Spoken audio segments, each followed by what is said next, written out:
पैड़ा पंथ वो मार्ग ग्रहण कर। कौन सा? गीता जी अध्याय नंबर 18 के श्लोक नंबर 62 में कहा कि अर्जुन तू सर्वभाव से उस परमेश्वर की शरण में जा, उसकी कृपा से तू परम शांति और शाश्वत स्थान यानी सतलोक को प्राप्त होगा।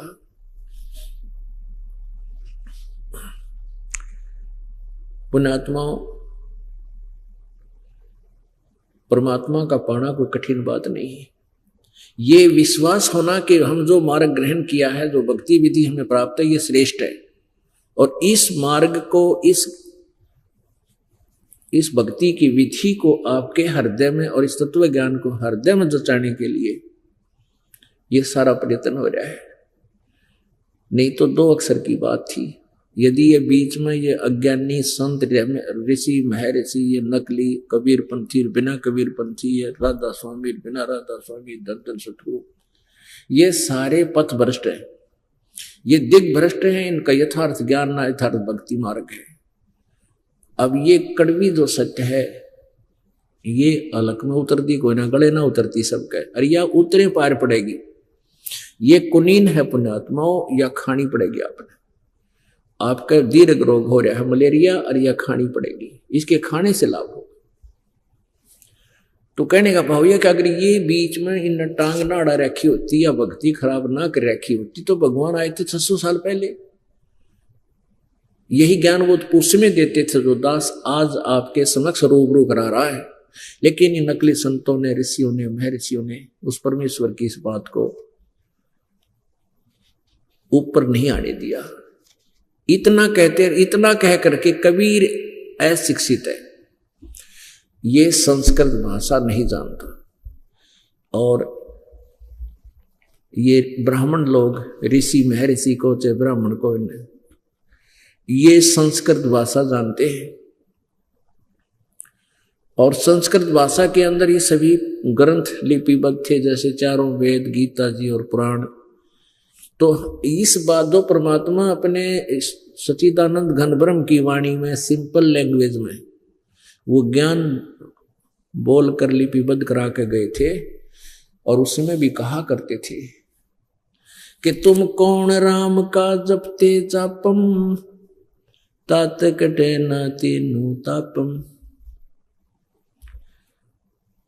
तुम किस राम का, किस भगवान की भक्ति करते हो जिससे तुम्हारे 3 ताप भी नष्ट नहीं हो सकते। अपने आत्मा मासा घटे न तिल बधे, विधना लिखे तो लेख, और सच्चा सतगुरु मेट कर ऊपर मार दे मेख।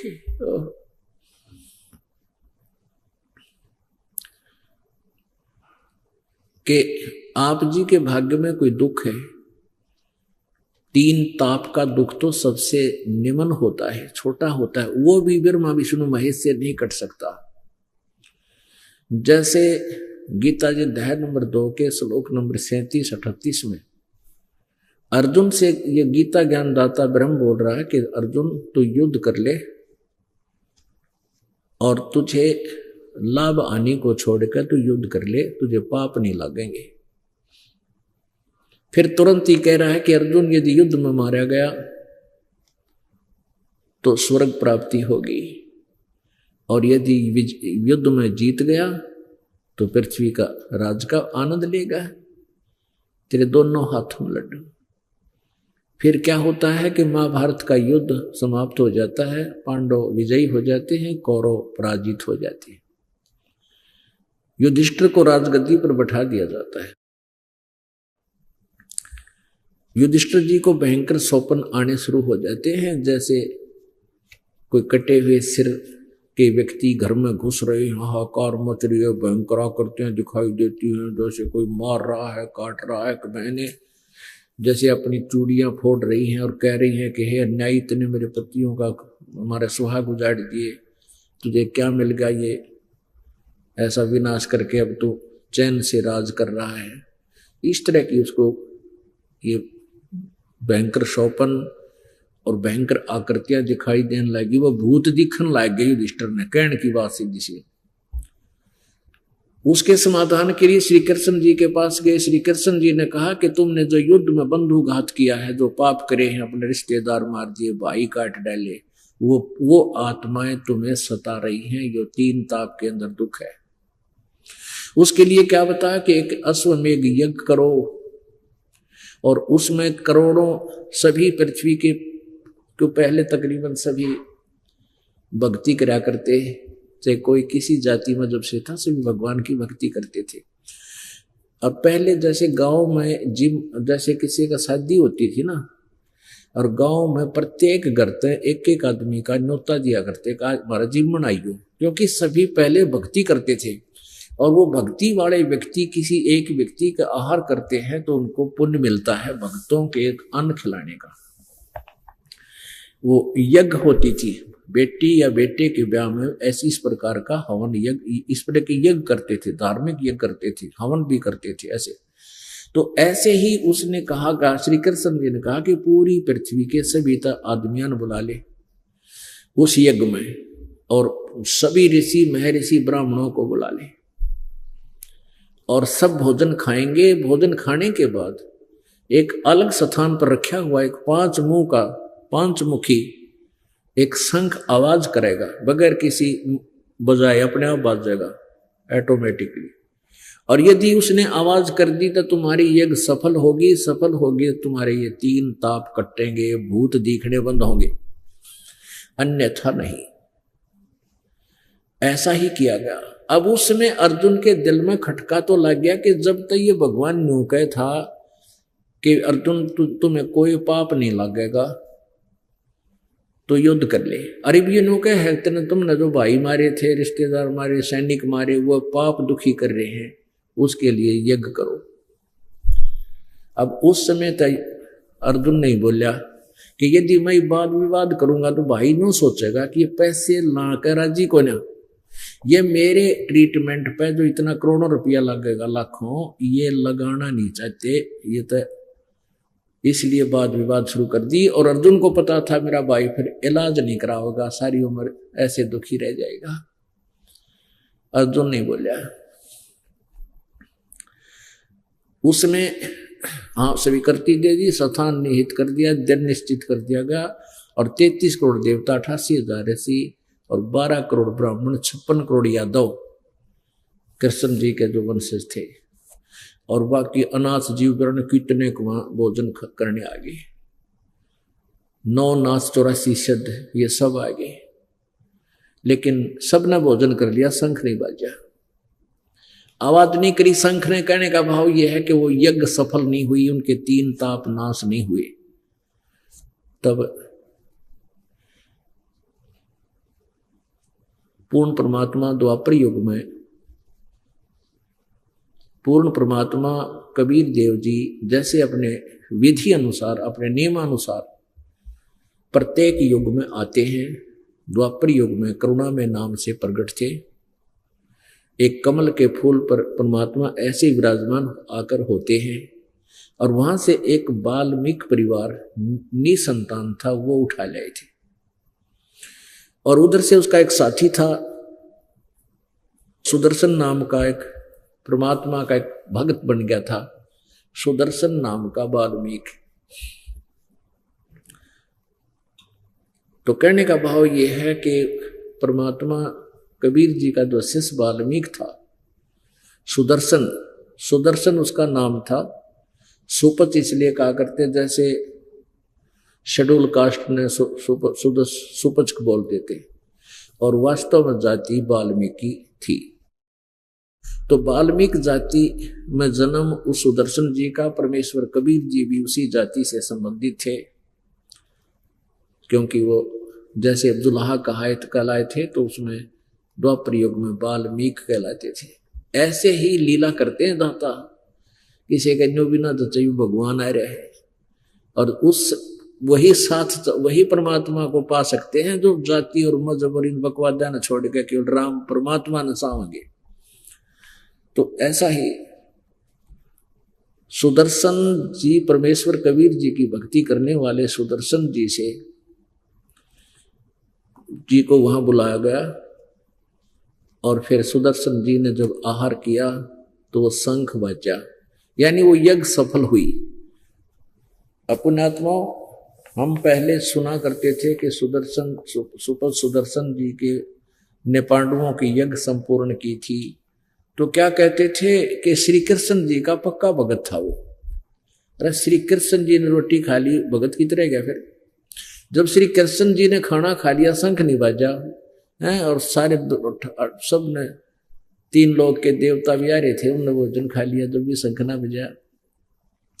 कृष्ण जी के बाकी कौन से कच्चे भगत थे, कृष्ण जी ने खा लिया, भगता ही गिनती की तरह गई। फिर उसके आगे तो अब ये ज्ञान नहीं था हमारे को, अब पता चला वो के सांग था। वो तो भगवान न्यारा, उसकी लीला न्यारी, उसकी शक्ति न्यारी, कर्म दंड, यानी 3 ताप को भी वो कबीर परमात्मा ही काट सकता है। वास्तव में क्या हुआ था कि कबीर परमात्मा स्वयं ही अपने भगत का रूप धारण करके सुदर्शन जी का वहां यज्ञ में आए थे और भोजन पाया था। फिर वो शंख ने डूंडा ठाया था, यानी वो 3 ताप का जो कष्ट था, युधिष्ठिर को जो भूत दिखे थे, प्रेत आत्मा सतावे थी, वो भी कबीर परमात्मा से ही समाप्त हुए, ना ब्रह्मा से हुए, ना विष्णु से, ना शिव से, ना कृष्ण जी से। तो यहाँ कहते तुम कौन राम का जपते जापम, और ताते कटे ना तुम्हारे तीनों ताप। एक समय एक काशी में एक दामोदर नाम का एक बिजनेसमैन था। दामोदर नाम का एक सेठ था और वो भगवान का बहुत ज्यादा भक्त था, श्रद्धालु था। सभी देवी देवताओं के जैसे हम हिंदू हैं, और जिस प्रकार हम हिंदू धर्म होने के नाते दंत कथा लोक वेद के आधार से जो पूजाएं करते थे, वो सभी देवी देवता जो विष्णु जी, श्री कृष्ण जी, शंकर भगवान, देवी, इन सब की मूर्तियां आदि रख के अपनी जहाज में, उसका एक जहाज चलता था। पहले इन दरियाओं के अंदर भी जहाज के माध्यम से व्यापार किए जाते थे। तो ऐसे समुद्र में भी, समुद्र जैसे दरिया समुद्र में गई, समुद्र के साथ साथ फिर दूसरी दरिया को पकड़ कर वो दूसरे जगह जाते थे, ऐसे समुद्र को भी कुछ क्षेत्र में पार करते थे।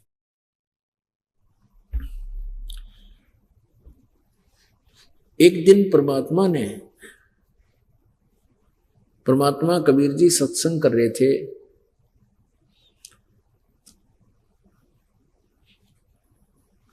किसी मोहल्ले में, किसी कॉलोनी में, तो वहां उस सेठ दामोदर जी का घर था, आसपास में थोड़ी सी दूरी पे। तो जिसके सत्संग परमात्मा ने करना था, उस बहन ने उस दामोदर सेठ की धर्मपत्नी को, उस धर्मवती नाम था उसका, धर्मवती को भी आमंत्रित कर दिया कि हमारे घर आइए, हमारे गुरुजी आओगे, बहुत बढ़िया ज्ञान सुनाते हैं।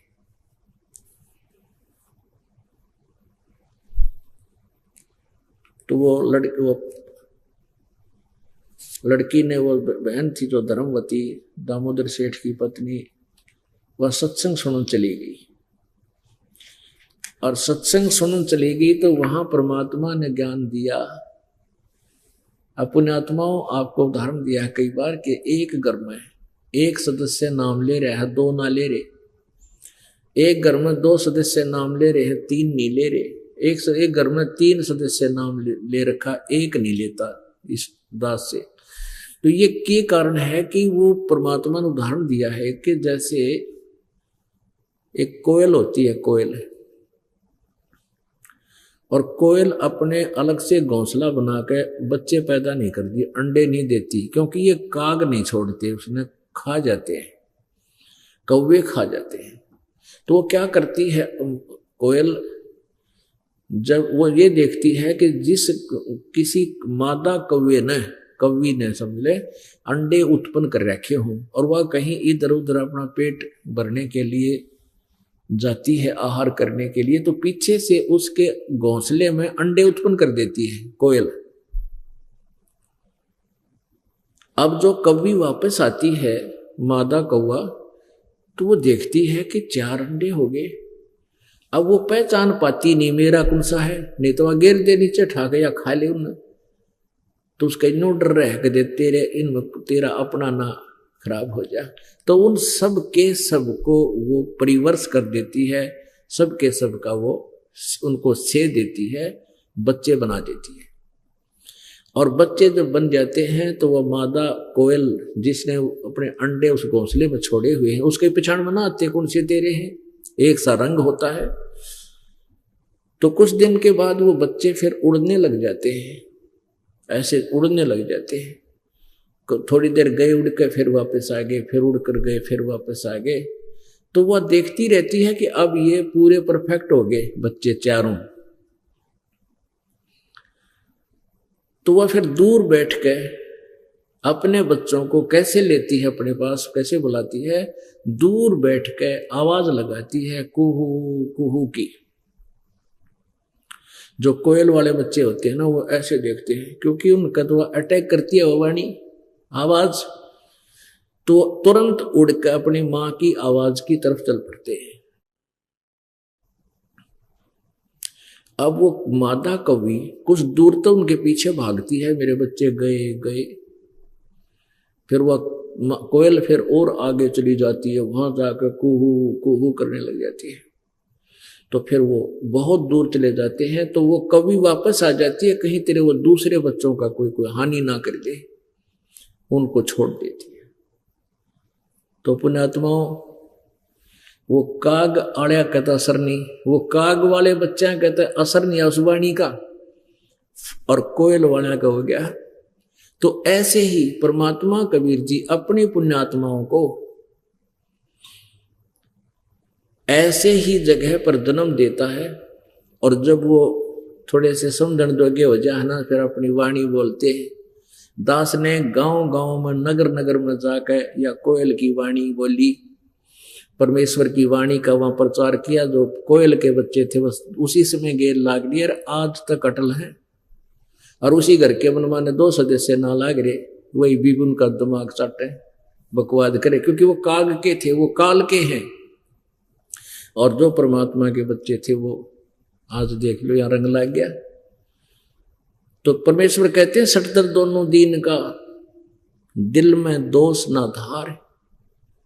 सतगुरु का कोई एक है, यू काल का सब संसार। काल